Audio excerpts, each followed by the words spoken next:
to today's Agri-nation, and this one is going to touch on mostly the women because we like to look absolutely good, and I'm one of the people that love to look great. And one of the things we use to look good is piece that we use to braid our hair. As you can see, my hair is braided, looking absolutely nice. But have you ever asked yourself, what happens once you unbraid, given that this piece that we use is completely non-biodegradable, and when we throw them anyhow to the environment, then they pose a lot of harm.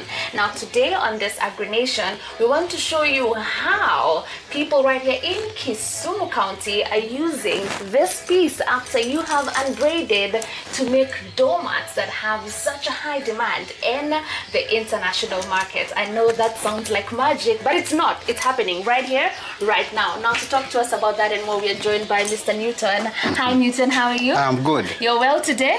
Very well. Naona hapo umeshika piece, tuko na piece ingine pia iko hapa chini. Yes. Talk to us about this venture. Peace has been giving us a lot of sleepless nights. They don't give us peace as such, especially it is called peace, but it's not giving us peace. Why? Especially someone like me who is an environmental lover. In Kisumu alone, especially, we have a small shopping center here called Mamboleo. Every week we get close to 3 tons of this waste human hair, both synthetic and natural, and you know, most of the salons don't care about their disposal. Here, we are very close to Lake Victoria, and most of the rivers runs back into the lake. Now, once they dispose of this carelessly, because that is the term, the better term I can use, it all runs back into the lake. And remember, how many chemicals do you guys use on this? A lot of it. Most of it are even acrylic. They are causing death.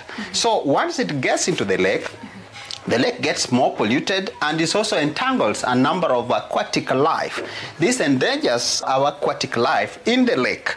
Well, we thought of tapping this right from the source. We talked to the salonists so that as they remove, because I was made to understand every week you guys change a new one. So what happens, once we talk to these people, we now collect them, we tap it right from the source, then we bring it here, we sterilize it, we make sure that those chemicals are no longer harmful, then we subject it to weaving. But as I told you, during our tanning process, we also produce waste, and one of the waste that we produce are the fibers from the same fish. So those fibers, we blend it with this, and then we come up with a beautiful doormat like this. This doormat is different from the cotton-made doormat because it is silvery, it is slippery, it does not really absorb water. Therefore, if you use it, there is no possibility that it will produce horrible smell in your bedroom or in your house. All right. Yes. Now talk to us about the process you subject this piece to when you are removing the chemicals from our oils, from the treatments that we use. The first process is actually to boil it a little bit, such that the oil, we separate the excess oil which is there. What temperatures are we boiling it at? We are talking of 80 to 90 degrees. For how long? Centigrade. For how long? For a period of 10 minutes. All right. Yes. Great. Then after that, we now subject it to serious sterilization. Sterilization again, we make sure that we use natural compounds. We use things like vinegar and others, just for sterilization. Then after that is when now we subject it to what we call the spinning process, what the lady is now doing, and finally we come up with such kind of a doormat. This one is 1 meter by 1 meter, and in a day, like this lady can do like between 6 to 10 of this. Of this 1 meter by 1 meter? 1 meter by 1 meter. Day. Which actually we sell, we mainly export them. So yes. When we're exporting this 1 meter by 1 meter, how much are we selling it for? Well, in most cases, we do at around $100 to $120. That is FOB price. That is the price here. Right. Yes. All right. Yeah. Meaning it's very much valued in those countries. It is very much valued simply because those people are environmentally conscious. They understand what environment is. And they understand that if we extend the life end of life of this weave, then it also conserves the environment. It saves death in the lake. When we want to come together and support this venture, how do we get this piece that you are ideally going to throw them to the environment? How do we get them to you? I one time had a walk at Dandara dumping site. There are tons and tons of this, but I know they originate from the salons within the city center of Nairobi.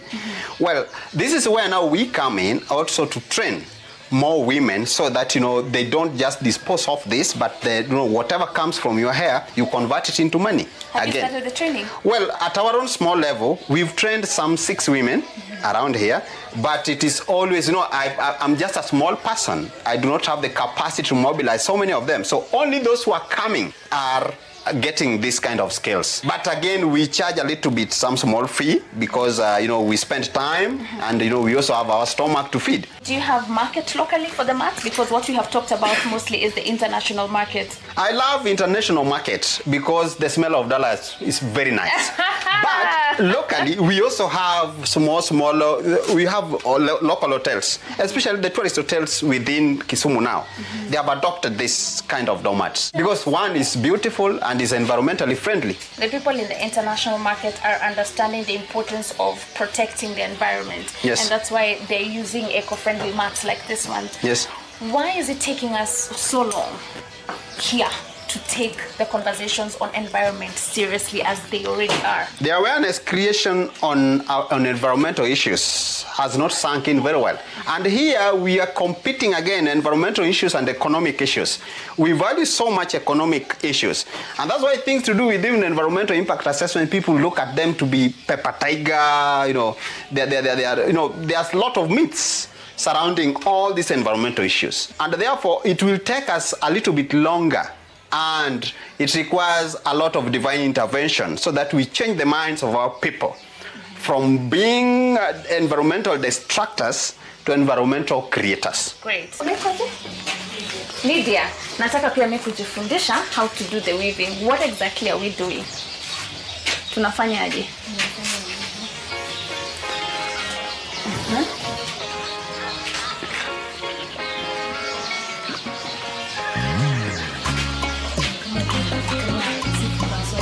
Unasonga nywele, unaweka chini, ukipitisha juu. Okay, can I try the next one? Nijaribu. Nikikosea unanionyesha, nitakosea mara kadhaa before nipate, but tutapata tu. So, nipitishe chini. Sema. This way. Right? Alafu hii ipite chini yake. Oh, I think I've gotten the hang of it. Let's see. So hivi, and then hii ingine napita chini yake, inakuja kwa hii next. Right? Wait. We're almost there. So let's try it one more time. Yeah. Good girl. So naona nimejua. Sasa naweza baki hapa na wewe tuendelee. Unipe yangu. Nianze fresh, si ndio?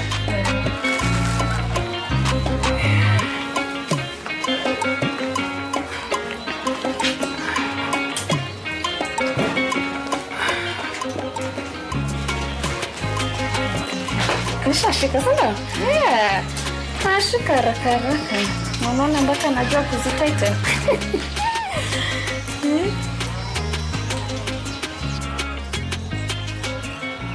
All right, as you can see, thanks to Lydia here, I have become a professional weaver, making this doormat using waste from this piece and also some parts from the fish. There's always something absolutely new to learn right here on the show. And now moving forward, I know as women we like to braid our hair. I'm due to change this in maybe 2 weeks, and you're probably going to be changing yours tomorrow. Now let us be more keen about conserving our environment and making sure that we are not disposing this piece anyhowly, because they do have devastating effects on the environment. But when we convert it into mats like this, eco-friendly mats, then we're helping in saving the economy, we're helping in saving the environment, and at the same time, we're moving to circular economy. Thank you so very much for watching this Agri-nation, but do keep it Kenya's Gold.